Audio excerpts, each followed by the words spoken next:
Les gens pensent que le secret de la force se trouve dans la maîtrise du désir, dans la capacité à résister, réprimer et étouffer ce qui vibre dans l'ombre de notre corps et de notre esprit.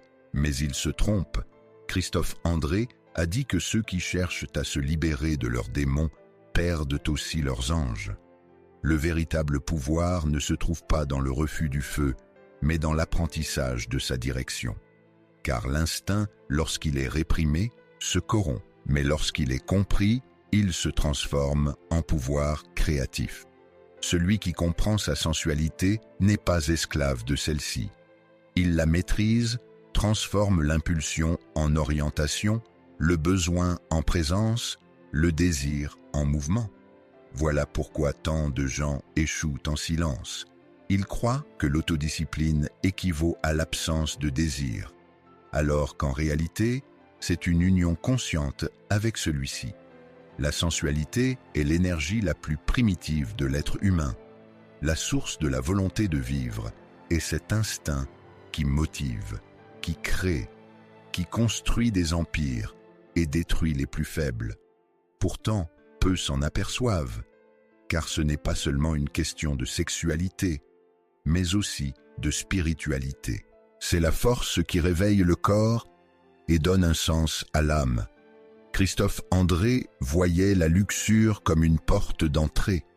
Ceux qui la franchissent sans y penser se perdent dans l'obscurité, mais ceux qui la traversent en pleine conscience éveillent le pouvoir de transformer le désir en direction. Pendant que l'homme ordinaire fuit ses tentations, l'homme éveillé les transforme en énergie.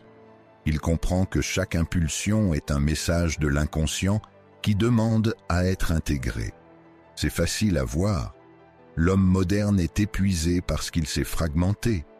Il travaille comme s'il n'était qu'un esprit, jamais comme s'il était un corps, et pense comme s'il était une machine.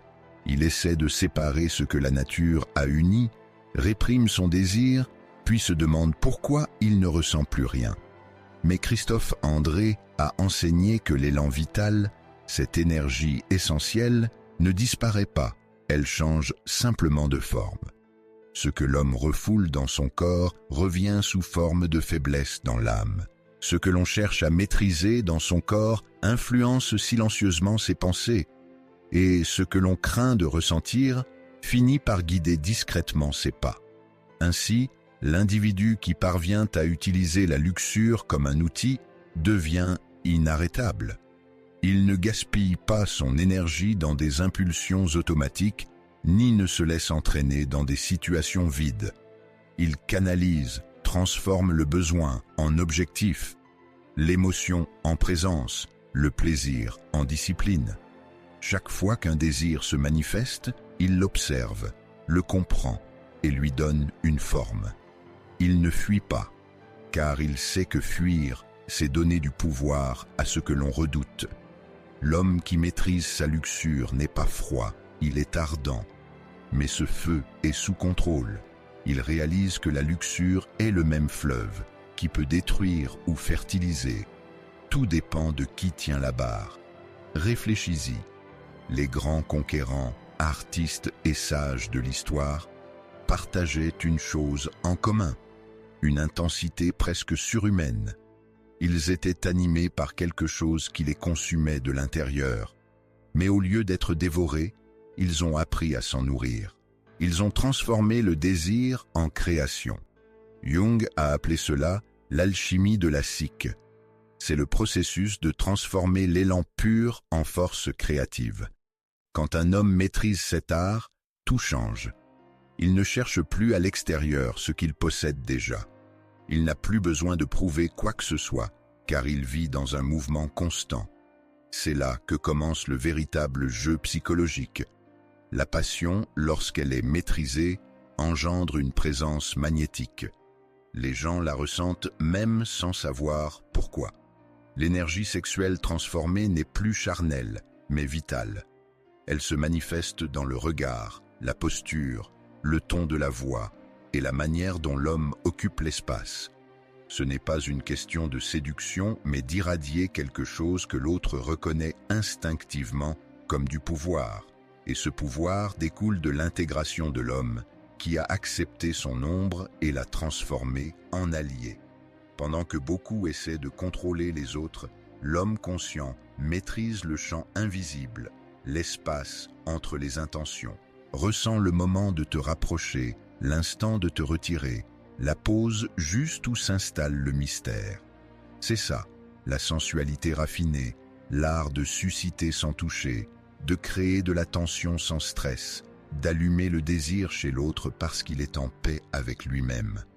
Le corps réagit à ce que l'esprit projette, et l'esprit d'un homme équilibré dégage sérénité, confiance et charisme. Ce n'est pas un hasard si les hommes les plus attirants ne sont pas forcément les plus beaux, mais plutôt ceux qui sont les plus centrés. Une femme perçoit inconsciemment quand un homme est enfin entier. Elle ne cherche pas à combler un vide, mais à partager son abondance. Elle ne recherche pas le plaisir pour fuir la douleur, mais pour élargir sa conscience. Ce type d'énergie est rare et, par conséquent, irrésistible, car le corps sait reconnaître quand il est face à quelqu'un qui n'a pas besoin de protection ni d'approbation. La sensualité à ce niveau cesse d'être simplement un désir. Elle devient une présence. C'est la capacité d'être totalement présent dans un instant sans craindre ce qui pourrait venir après. Et ça, c'est ce qui engendre le véritable pouvoir. L'homme qui maîtrise l'art de la luxure n'est pas soumis au plaisir, mais il est à son service. Il crée des ambiances, éveille des émotions, touche les cœurs, tout en restant ancré. Il comprend le secret de Jung. Ce que tu résistes te contrôle, ce que tu intègres te libère. Ainsi, l'homme qui devient inarrêtable n'est pas celui qui fuit le péché, mais celui qui capte le symbole qui le sous-tend. La luxure, c'est la vie qui cherche à s'exprimer. C'est l'âme qui affirme qu'elle veut ressentir davantage, vivre plus intensément, exister avec plus de force. Et quand une personne cesse de lutter contre ce qu'elle ressent, elle commence à créer avec cela. Elle transforme le désir en direction et l'instinct en sagesse. C'est le même élan qui anime le corps, qui anime aussi l'âme. Le même feu qui détruit éclaire également. Dès à présent, l'homme n'agit plus par nécessité, mais par conscience. Choisis quand et comment utiliser ton énergie, décide quand grimper, quand agir, quand toucher, quand simplement observer. Comprends la valeur de la pause, la puissance du silence, l'impact du contrôle. Car la véritable maîtrise ne réside pas dans la force, mais dans la modération. Ce qui est rare et précieux, et l'homme qui refuse de céder à n'importe quel stimulus devient un stimulus pour tous. La femme qui l'entoure ressent quelque chose de différent, un mystère inexplicable, une sérénité qui attire, une présence qui fascine. Elle perçoit son énergie et souhaite comprendre ce qui se cache derrière. Mais elle n'explique pas, ne cherche pas, ne poursuit pas, elle existe simplement, intensément. Voilà le secret de la passion transcendée. Il ne s'agit pas de désirer l'autre, mais d'être si complet que l'autre ait envie de partager cette plénitude. La passion utilisée de manière consciente ne crée pas d'addiction. Elle engendre du mouvement. C'est la force qui pousse l'homme à se surpasser, à créer, à conquérir. Quand on dirige cette énergie vers le travail, elle se transforme en discipline. Lorsqu'on l'oriente vers l'art, elle devient inspiration. Si on la canalise vers l'amour, elle se mue en dévotion. Tout ce qu'un homme touche avec une présence totale se transforme. Christophe André voyait cela comme l'union des héros et du logos. Amour et raison en parfaite harmonie. Quand cela se produit, l'homme devient créateur au lieu d'être un simple consommateur de plaisir. C'est la limite que peu de gens franchissent. Comprendre que la luxure n'est pas l'ennemi de la spiritualité, mais plutôt son moteur. Le désir n'est pas l'antithèse de la pureté, c'est le chemin qui y mène. Celui qui saisit cela cesse d'être fragmenté. Il ne se divise plus entre corps et âme, il devient un tout. Et dans cet état de plénitude, il devient magnétique, confiant et libre, car rien n'est plus attirant qu'une personne en paix avec sa propre nature. La force qui émane de la luxure consciente est silencieuse mais perceptible. Il se manifeste dans les gestes les plus simples, dans le regard, dans les mouvements tranquilles, dans la précision de ses paroles. Rien en lui ne se disperse, car il n'essaie plus de prouver quoi que ce soit. L'énergie qu'il dépensait autrefois à séduire, il l'utilise maintenant pour bâtir. Il comprend que la véritable séduction découle de la présence et non de l'intention. C'est pourquoi les autres le suivent, l'admirent, le désirent, percevant en lui quelque chose d'inimitable, une maîtrise intérieure. La plupart des gens essaient de contrôler le désir en coupant le fil de la tentation, mais le sage y parvient jusqu'au bout. Il observe où cela mène, comprend ses origines et réalise que la luxure ne se limite pas au plaisir, mais concerne le pouvoir de la connexion. Le désir est le langage par lequel l'inconscient communique avec le monde. Quand un homme apprend à écouter ce langage, il se rend compte que tout ce qui l'attire, le provoque ou le trouble, cherche à révéler quelque chose sur lui-même. La femme qui l'intrigue, le regard qui le désarme, la caresse qui le trouble. Tous ces éléments sont des reflets de parties intérieures qui demandent à être intégrées. Ainsi, celui qui fuit le désir fuit en réalité une part de lui-même. Jung a dit que le chemin vers l'individuation nécessite une plongée dans l'inconscient, et la passion est l'une des voies les plus directes pour y accéder. C'est à travers le corps que l'âme se dévoile. Quand une personne rejette ses désirs, elle ferme la porte à sa propre évolution. Mais lorsque tu observes sans porter de jugement, l'énergie commence à se transformer. Ce qui te contrôlait auparavant commence à répondre à ta conscience. C'est le même principe que l'alchimie. La matière première a besoin du bon feu pour se transformer en or. Et le feu de la passion, quand il est utilisé avec sagesse, purifie l'homme jusqu'à ce qu'il ne reste que l'essentiel. Il arrive un moment où la tension du désir ne cherche plus un objet, mais se transforme en clarté. C'est alors que la personne réalise qu'elle ne désire rien posséder, mais simplement vivre dans un état de présence. Elle ne souhaite plus comme quelqu'un en quête de plénitude, mais plutôt comme quelqu'un en quête d'expansion. À ce stade, son regard devient plus profond, sa voix plus calme, son toucher plus intentionnel. Chaque geste devient une sorte de prière déguisée. Le plaisir cesse d'être un but en soi pour se transformer en moyen de découvrir son propre mystère. Voilà ce qui distingue l'homme ordinaire de l'homme intégré. L'homme ordinaire agit par nécessité. Il ressent le besoin d'agir, de prouver, de satisfaire. L'homme intégré fait des choix. Il comprend le temps. Il sait quand laisser le silence s'exprimer à sa place, quand reculer pour augmenter l'impact, quand créer une absence afin de susciter une présence. C'est ce jeu invisible que peu de gens saisissent. Le jeu du rythme, de la tension et de la pause. Le même jeu qui se retrouve dans la musique, l'art et la psychologie, l'émotion guette et l'esprit humain est programmé pour désirer ce qui s'efface lentement. Ainsi, celui qui maîtrise le temps maîtrise le terrain. La passion, quand elle est utilisée avec sagesse, ne crée pas le désordre, mais plutôt l'harmonie.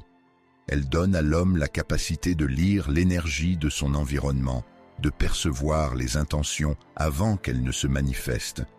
Il devient plus sensible, plus attentif, plus magnétique. Cette sensibilité que beaucoup prennent pour de la faiblesse est en réalité le sommet de l'autocontrôle. Car ressentir tout et en même temps garder sa concentration demande du courage, et ce courage est rare. Une femme perçoit cette différence instantanément. Il n'a pas besoin de parler pour être ressenti.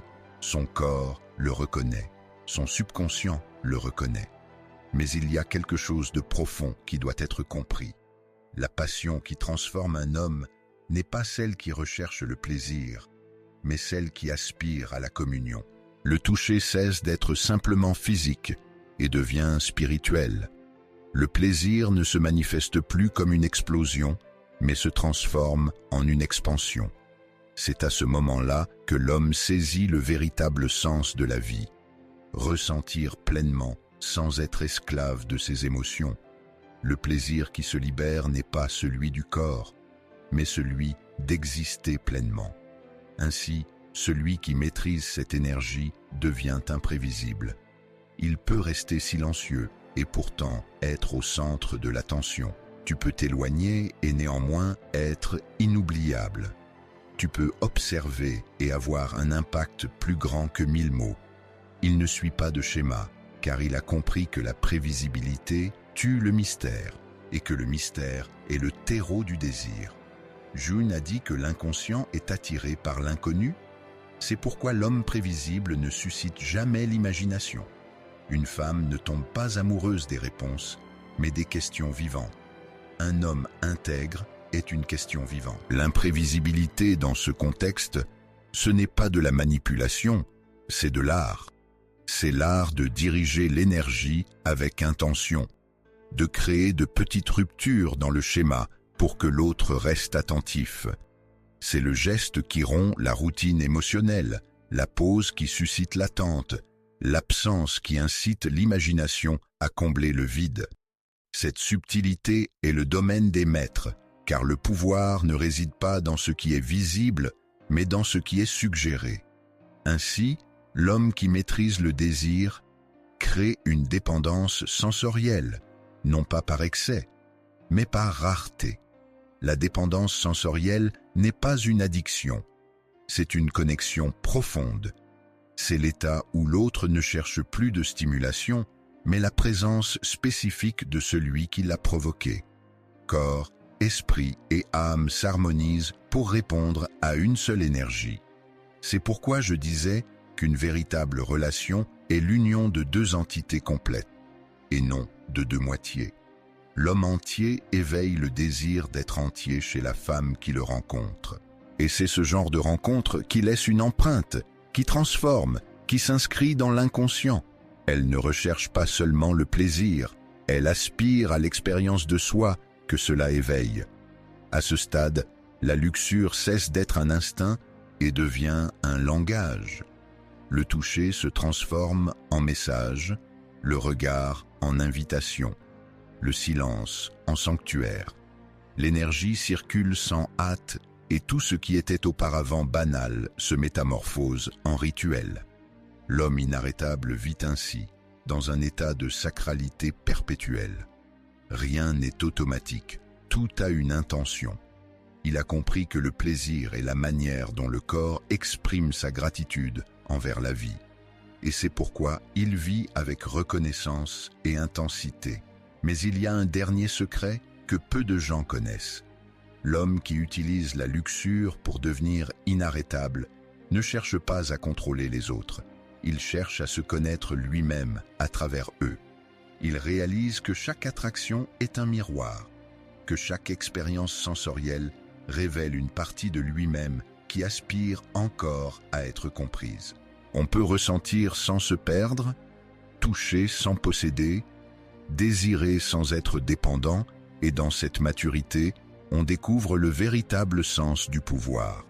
Ce n'est pas pour contrôler le monde, mais pour maîtriser son propre feu. Au final, l'homme qui parvient à maîtriser la luxure ne se bat pas contre ses instincts, mais vit en harmonie avec eux.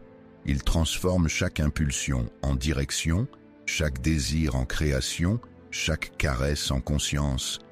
La luxure cesse d'être une ombre et devient une lumière concentrée, une énergie qui circule sans détruire, qui allume sans brûler, n'est plus esclave du besoin, elle devient maître de l'intention.